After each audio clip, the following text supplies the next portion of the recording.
বিজেপিৰ ভিতৰত দুৰ্বাদল কাজিয়া হোৱাটো স্বাভাৱিকেই, এইটোতো হ'বই। কাৰণ বিজেপি দলটোৰ ভিতৰত আপোনালোকে সকলোৱে দেখিছে যে যিমানবিলাক পুৰণি বিজেপি নিষ্ঠাবান কৰ্মী আছিলে, চব নিষ্ঠাবান কৰ্মীবিলাকৰ ক্ষমতা কৰ্তন কৰি তেওঁলোকক লেথুচিগা বেঙেনাত পৰিণত কৰি পেলালে, একেবাৰে কাম নাইকিয়া অৱস্থাত পৰিণত কৰি পেলালে।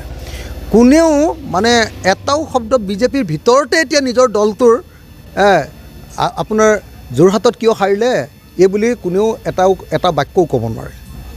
যোৰহাটত বিজেপিয়ে নিজৰ দুখতে হাৰিলে এই বাক্যটো কোৱাৰ কাৰণে মৃণাল শইকীয়া ডাঙৰীয়া MLA, তেখেত পুৰণি বিজেপি নেতা, তেখেতক এতিয়া কৈছে যে এওঁ মানে কংগ্ৰেছলৈ যাব, এইকাৰণে এনেকৈ কৈছে। অথচ মৃণাল শইকীয়া ডাঙৰীয়াই কৈ দিছে যে নহয়, মই কংগ্ৰেছলৈ যাবলৈ এইটো কোৱা নাই। কিন্তু বিজেপিৰ ভিতৰত যিটো অগণতান্ত্ৰিকতা গঢ়ি উঠিছে, বিজেপিৰ ভিতৰত যিটো গুণ্ডাগিৰি গঢ়ি উঠিছে, বিজেপিৰ ভিতৰত যিটো লবিবাজি গঢ়ি উঠিছে, বিজেপিৰ ভিতৰত গণতন্ত্ৰ নাইকিয়া হৈ পৰিছে শাসক দলে তাৰ ভিতৰত। আৰু যাৰ ফলস্বৰূপে এতিয়া এটা বাক্য ক'লেও বিজেপিৰ ভিতৰৰ কোনোবা এজন মানুহে এটা বাক্য ক'লেও তেওঁক লগে লগে জবাবদিহি কৰে, তেওঁক আক্ৰমণ কৰে, তেওঁক দলৰ পৰা খেদি দিয়ে। আপোনালোকে নিশ্চয় দেখিছে যে বিজেপিৰ 5জন সভাপতিৰ প্ৰাক্তন সভাপতি, ৰাজেন গোহাঁই, ৰঞ্জিত দত্ত, ৰঞ্জিত দাস, আপোনাৰ ৰমেন ডেকা, এনেকৈ 5জন সভাপতি প্ৰত্যেকজনক একেবাৰে কাম নাইকিয়া কৰি পেলালে। একজন মানুহকো এতিয়া কাম কৰিবলৈ নিদিয়ে। অকল এতিয়া বিজেপিটো হৈ গ'ল Himanta Biswa Sarma and company, HBS company private limited. গতিকে বিজেপিৰ ভিতৰত কাজিয়া হ'বই। আপোনালোকে দেখিব, এই যে ইলেকশ্যন শেষ হ'ল, এতিয়া কাজিয়া আৰম্ভ হ'ল। কেইদিনমানৰ পাছত এই কাজিয়া বৃদ্ধি পাব। এই কাজিয়া বৃদ্ধি পাই একদম দুৰ্বাদল কাজিয়াত পৰিণত হ'ব। আৰু বিজেপিত এই কাজিয়া কোনেও ৰখাব নোৱাৰে।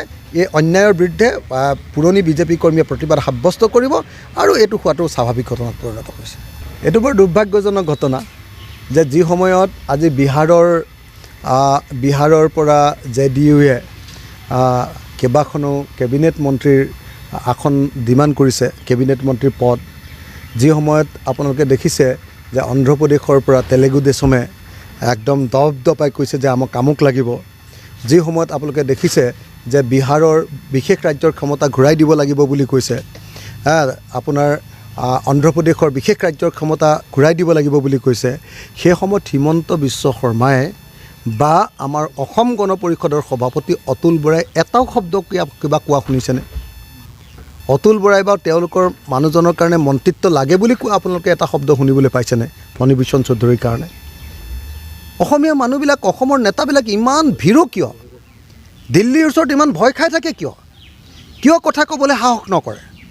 মই এই মুহূৰ্তত আহ্বান জনাইছোঁ যে অতুল বৰাই মুখৰ মাত মাতক। বিজেপি দলে মুখৰ মাত, হিমন্ত বিশ্ব শৰ্মাই দিল্লীৰ ওচৰত কথা ক'বলৈ আৰম্ভ কৰক। অসমৰ বিশেষ ৰাজ্যৰ মৰ্যাদা কৰ্তন কৰি দিলে বিজেপিয়ে, নৰেন্দ্ৰ মোদীয়ে। এতিয়া চৰকাৰ গঠন কৰিবৰ কাৰণে আকৌ এতিয়া অন্ধ্ৰপ্ৰদেশক আৰু বিহাৰক আকৌ বিশেষ ৰাজ্যৰ মৰ্যাদা দিয়ে। অসমৰ বিশেষ ৰাজ্যৰ মৰ্যাদা কৰ্তন কৰি দিলে। গতিকে যদি অন্ধ্ৰপ্ৰদেশক দিয়ে, বিহাৰক যদি দিয়ে, তেতিয়াহ'লে অসমকো আকৌ বিশেষ ৰাজ্যৰ মৰ্যাদা ঘূৰাই দিব লাগে। এই দাবী কিয় অতুল বৰাই উত্থাপন কৰিব নোৱাৰে? এই দাবী কিয় হিমন্ত বিশ্ব শৰ্মাই উত্থাপন কৰিব নোৱাৰে? এই দাবী কিয় সৰ্বানন্দ সোণোৱালে উত্থাপন কৰিব নোৱাৰে? মই অতি সোনকালে এই দাবী উত্থাপন কৰিবৰ কাৰণে আমাৰ অসমৰ আঞ্চলিক দল অসম গণ পৰিষদ, যিটো ইতিমধ্যে আঞ্চলিকতাবাদ শেষ হৈ গৈছে, বিজেপিয়ে কিনি পেলালে এইটো দলক, তেওঁলোকক মই এই দাবী উত্থাপন কৰিবৰ কাৰণে আহ্বান জনাইছোঁ।